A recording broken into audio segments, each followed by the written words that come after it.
বাংলার সাধারণ মানুষ কি পুলিশের ভয় চুপ করে থাকবে? রাজ্য সরকারের দুর্নীতির বিরুদ্ধে আওয়াজ তুলে আসানসোল থেকে প্রশ্ন বিরোধী দলনেতা শুভেন্দু অধিকারী। তিনি সকলকে আশ্বস্ত করে বলেন, বিরোধী দলনেতা সকলের সঙ্গে আছেন। তিনি এও বলেন যে তিনি জানেন কি করতে হবে। কয়েকটি ছবি দেখান শুভেন্দু অধিকারী।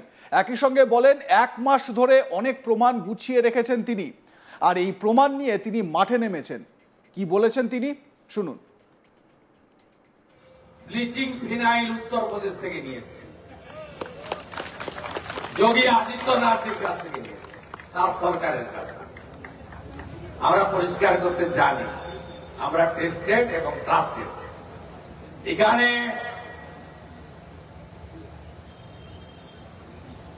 জমি কেলেঙ্কারি হচ্ছে, সেলের জমি। এখানে মৌলবাদী কাজকর্ম হচ্ছে, এখানে ম্যানেজমেন্টের কেউ কেউ এগুলোতে যুক্ত। দেখুন সংবাদপত্রগুলো কি লিখছে। আপনার শহর আসানসোল, কারখানার গেটে সিন্ডিকেট রাজ, প্রশাসন নিরুদ্ধার। দেখুন দেখুন ছবি দেখুন, আমার কথা নয়, এখানকার মিডিয়ার ছবি কথা। দেখুন আবার একটা বাংলা মিডিয়া, 35,000 কোটির বিনিয়োগ করে বাহানপুর সংলগ্ন বেশিরভাগ জমি প্রভাবশালী বসের নিয়ন্ত্রণে। দেখুন এই জিনিস মেনে নেবেন আপনারা? মেনে নেবেন? ভয়, পুলিশের ভয়, কেস করবে আছে লিডার অব অপোজিশন। টিকিটা সেটাই বলুন, কি করতে হয় আমি জানি।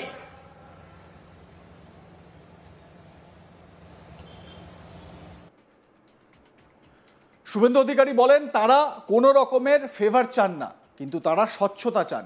বিজেপি ভারত সরকারের টাকাকে নিজের টাকা বলে না। নেপাল ইস্যুতেও তিনি মমতা ব্যানার্জিকে কটাক্ষ করে বলেন, আপনার না ভাবলেও চলবে, ভাবার জন্য মোদী সরকার আছে। মমতা ব্যানার্জিকে তিনি আধার ব্যাপারী বলেও কটাক্ষ করেন। একই সঙ্গে মমতা ব্যানার্জি এসআইআর আটকাতে পারবেন না বলেও সাফ জানান শুভেন্দু অধিকারী। শুনুন। বুঝতে পারছেন না? ইমতিয়াজ। অতএব আমরা সব 1 মাস ধরে অনেক গুছিয়ে গাছে সব সংগ্রহ করে মাঠে নেমেছি। আপনাদের জয় হবে। We don't want any favor. আমরা ফেভার চাই না। We want fair. স্বচ্ছতা চাই। ভারত সরকারের টাকা আমরা বলি না বিজেপির টাকা, পিসির মতো। দেশের টাকা, জনগণের টাকা, ট্যাক্সের টাকা, জিএসটির টাকা। মডার্নাইজেশনের জন্য এত হাজার হাজার কোটি দেশের সরকার দেবে, আর আপনারা বাড়ি ঘর দুয়ার জমি, দুবাইতে টাকা পাচার, এসব করবেন। দুটো একসঙ্গে চলতে পারে না। তাই ভরসা, বিশ্বাস রাখবেন।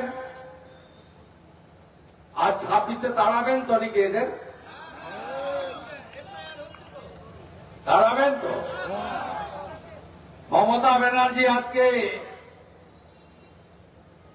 উত্তরবঙ্গে কালকে গেছিলেন, তো অনেক ছবি ছবি ছাড়ছেন তিনি নাকি নেপাল নিয়ে উদ্বিগ্ন।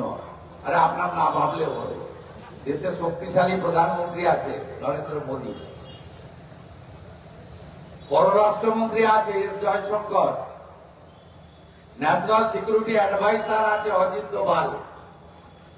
আধা ব্যাপারীর জাহাজের খবর না রাখলেও চলবে। এইসব ড্রামাবাজি চটি চাটা মিডিয়াকে দিয়ে করে করে লাভ হবে না। ওখানে বলেছেন আমি এসআইআর করতে দেব না। আমি বিরোধী দলনেতা, আপনাকে হারিয়েছি একুশে। আপনি লিডার অফ দ্য হাউস, আমি লিডার অফ দি অপোজিশন। আপনি এসআইআর আটকাতে পারবেন? পারবেন? এসআইআর কি নতুন? এসআইআর মানে তো জানেন আপনারা। আমাদের বিশেষ নিবিড় সংশোধন হবে ভোটার লিস্টে। এটা কি প্রথমবার হচ্ছে? না, 2002 হয়েছিল, 26 লক্ষ নাম বাদ গেছিল। আপনি কি বলেছেন ওখানে উত্তরবঙ্গে জলপাইগুড়িতে 3 বছর লাগে, বিহারে 45 দিন লেগেছে, 2002 বাংলায় কতদিন লেগেছিল? 50 দিন। আপনি ওখানে বলছেন এসআইআর করতে দেব না, হবে না। আবার আপনার পার্টি 5টা জেলাতে বিএলএ 2 নাম জমা দিয়েছে। কিছু না, শুধুমাত্র মুসলিমদেরকে ভয় দেখানো আর টুপি পরানো। ওই 30, 32 না 35 হয়ে গেছে না, ওই ভোটটা দরকার। এর আগে সিএ যখন আসে এনআরসি বলেছিল, এখন এসআইআর কেও এনআরসি বলছে। এর টুপি কেউ পরবেন না, না হিন্দু না মুসলমান।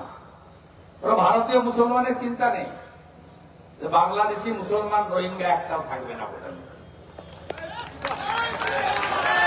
বাংলাদেশ থেকে হিন্দুরাই নাম থাকবে, কারণ তারা শরণার্থী, ধর্মীয় উৎপীড়নের কারণে এসেছেন।